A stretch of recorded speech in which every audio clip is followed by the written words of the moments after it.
Pasar global dihantui isu resesi, perlambatan ekonomi merajalela, hingga naiknya inflasi. Ketika inflasi tinggi, maka suku bunga akan dikerek naik. Banyak ekonom memperkirakan ada kemungkinan resiko stagflasi dan akan terjadi kembali di tahun 2022 atau 2023 mendatang.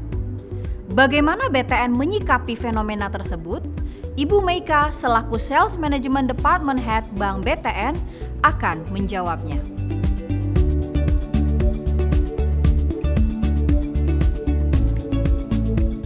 Dalam pidatonya, Ketua The Fed mengkonfirmasi bahwa prioritas pertama The Fed adalah mengembalikan inflasi ke level target 2%, serta menegaskan kembali komitmen The Fed untuk mencapai target meskipun harus mengorbankan pertumbuhan ekonomi untuk mencapainya.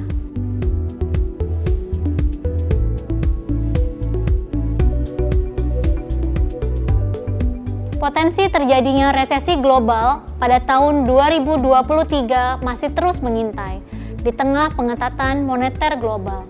Banyak bank sentral terpaksa menaikkan suku bunga acuan untuk dapat meredam lonjakan inflasi.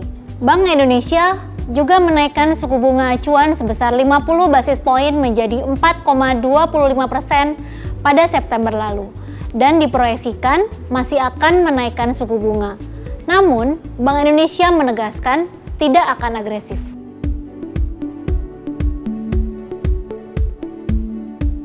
Indonesia menaikkan harga BBM bersubsidi untuk mengurangi tekanan fiskal karena kenaikan harga minyak dunia yang melebihi level asumsi APBN, di mana anggaran subsidi energi dapat naik dari Rp502,4 triliun menjadi Rp698 triliun, sekitar 1,7% dari PDB.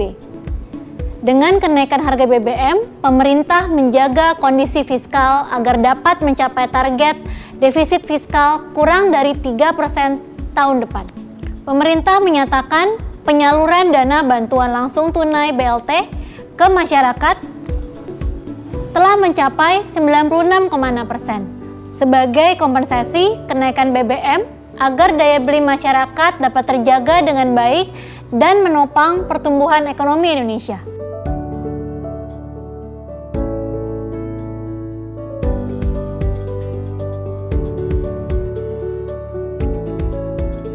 Perekonomian Indonesia diprediksikan masih akan tumbuh hingga akhir tahun 2022. Diperkirakan tumbuh pada level 3 sampai 5%. Salah satunya didorong oleh pertumbuhan ekspor.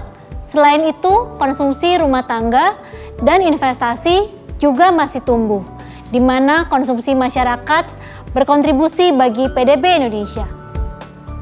Seiring dengan ketidakpastian pada ekonomi global, permintaan akan dolar Amerika meningkat karena investor beralih ke mata uang US yang merupakan mata uang safe haven, sehingga mayoritas mata uang di Asia terkoreksi. Namun rupiah salah satu mata uang dengan pelemahan paling sedikit. Sedangkan di pasar obligasi Indonesia tercatat outflow asing, sehingga kepemilikan asing hanya sekitar 14,65% dari total SBN, sehingga masih didominasi oleh pasar domestik.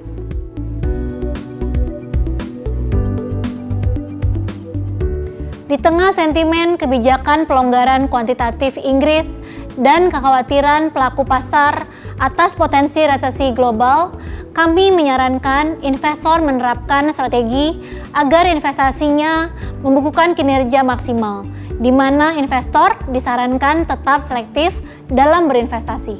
Investor dapat melakukan akumulasi investasi bertahap di reksadana pendapatan tetap dan surat berharga negara atau SBN. Jika yield acuan obligasi pemerintah Indonesia semakin mendekati level 7,5% dan selalu melakukan diversifikasi investasi sesuai dengan profil resiko.